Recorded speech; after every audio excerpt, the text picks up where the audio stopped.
Salut à tous, le journal du foot de ce mercredi 23 septembre. Les chiffres du contrat signé par Neymar avec Puma ont filtré et le Brésilien va s'offrir un véritable jackpot. C'est le transfert de l'été 2020 sur le marché des équipementiers sportifs. La star du PSG a quitté Nike après 9 ans de collaboration pour la marque allemande qui lui déroule le tapis rouge avec un véritable pont d'or à la clé. Selon les estimations, Neymar va toucher environ 25 millions d'euros par saison, soit le triple de ce qu'il gagnait avec Nike. C'est le sponsor individuel le plus avantageux dans le monde sportif devant Lionel Messi qui tourne à 15 millions d'euros par an avec Adidas et Cristiano Ronaldo avec ses 12,5 millions annuels chez Nike. L'affaire du test en italien bidonné de Luis Suarez fait beaucoup parler dans les médias. L'attaquant uruguayen a passé cet examen la semaine dernière pour tester son niveau en langue dans le but d'obtenir un passeport italien. Cela lui aurait permis de se débarrasser de son statut de joueur extra-communautaire et de signer à la Juve. Sauf que voilà, ce test aurait été bidonné de A à Z. Suarez connaissait visiblement toutes les questions à l'avance et aurait appris par cœur les réponses. Cette affaire pourrait se finir au tribunal. Le joueur est merveilleux, il vient de faire une année exemplaire. La phrase est signée Noël Le Graët au sujet de Karim Benzema. Le président de la Fédération française de foot a multiplié les compliments au sujet de l'attaquant madrilène lors d'un entretien accordé à la chaîne Téléfoot. Ce dernier a tout de même rappelé que Benzema a peu de chances de connaître une nouvelle sélection avec l'équipe de France tant que Didier Deschamps sera en place. Il y a aussi des mots qui sont plus difficiles à pardonner que d'autres, a expliqué Le Graët. En clair, le buteur merengue paye toujours les propos qu'il a tenus en 2016 sur Didier Deschamps. Benzema avait affirmé à l'époque que le sélectionneur des Bleus avait cédé à la pression d'une partie raciste de la France en décidant de ne pas le sélectionner. Les infos et rumeurs du mercato, les confidences de Thiago Silva sur son départ du PSG. Le Brésilien a confirmé une rumeur sur Leonardo. Ce dernier a bien tenté de le retenir lors d'un ultime entretien dans son bureau après la finale de la Ligue des Champions.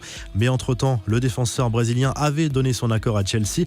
Une décision assez incroyable lorsqu'on sait que Thiago Silva a multiplié les appels du pied la saison dernière sans résultat auprès de son ex-directeur sportif. Au rayon des arrivées, le PSG pense toujours à Milan Skriniar, le défenseur central de l'Inter Milan. D'après Sky Italia, Tottenham est désormais dans la course. Les Nerazzurri auraient fixé le prix de l'international slovaque à 60 millions d'euros. En Angleterre, Leicester ne lâche pas Wesley Fofana, le jeune défenseur de l'AS Saint-Etienne. D'après l'équipe, les Foxes ont fait une nouvelle offre estimée à 32 millions d'euros hors bonus, une somme qui pourrait faire plier les dirigeants des Verts, d'autant que le joueur a émis le souhait de partir. Du côté de Marseille, l'arrivée de Luis Enrique a été retardée selon RMC Sport en raison d'un souci administratif lié au coronavirus. Son avion n'a pas pu décoller, mais le jeune Brésilien, annoncé comme un joueur très prometteur, devrait débarquer en France dans les prochaines heures. Et puis le Barça tient peut-être le remplaçant potentiel de Semedo. Selon TV13, le club Blaugrana a trouvé un accord avec l'Ajax pour le transfert du latéral droit américain Sergiño Dest. Une somme de 20 millions d'euros hors bonus est évoquée. Les infos en bref, coup de chapeau à Eugénie Le Sommer en Macédoine du Nord mardi soir lors de la victoire 7-0 des Françaises. L'attaquante de Lyon s'est offert un doublé et devient au passage la meilleure buteuse de l'histoire de l'équipe de France avec 82 réalisations devant Marinette Pichon. Entre elles, Di Maria va être fixé sur son sort, accusé d'avoir craché en direction d'Alvaro González lors du dernier Classico. L'Argentin risque 6 matchs de suspension au maximum devant la commission de discipline de la Ligue de football professionnel qui va se servir des images fournies par la chaîne Téléfoot. De l'autre côté de la Manche, mauvaise nouvelle pour les fans, le public ne pourra pas revenir dans les stades avant plusieurs mois.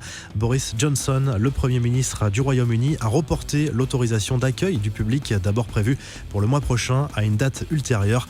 Il y a de la tension dans l'air du côté de l'Olympique lyonnais entre Juninho et Bruno Chéroux.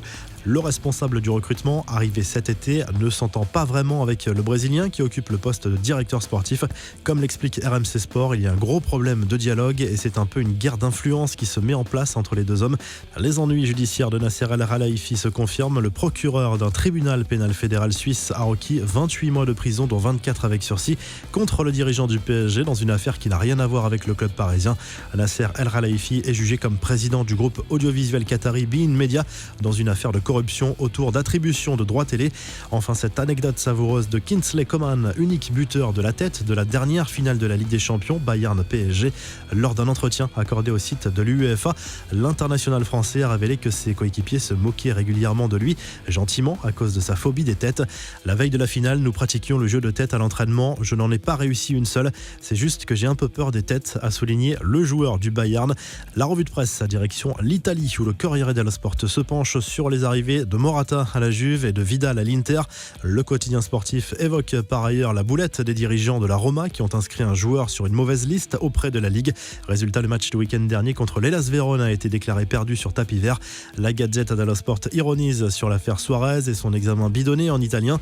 Le journal transalpin se penche également sur les bonnes affaires de la dernière ligne droite du mercato et cite notamment les noms de Kanté et Balotelli. En Espagne, le journal Sport consacre sa une à Lionel Messi qui pourrait battre encore des records cette saison, celui du nombre de buts inscrits pour un seul club détenu par Pelé par exemple, mais aussi celui du nombre de matchs joués avec le Barça détenu actuellement par Xavi. Enfin, Luis Suarez à la une du journal AS, l'Uruguayen va signer à l'Atlético Madrid pour 2 ans selon la presse espagnole qui annonce le déblocage de ce dossier à la suite d'une réunion entre les dirigeants des Colchoneros et ceux du Barça. Vous retrouvez l'actu foot sur topmercato.com, l'appli Top Mercato et à très vite pour un nouveau journal du foot.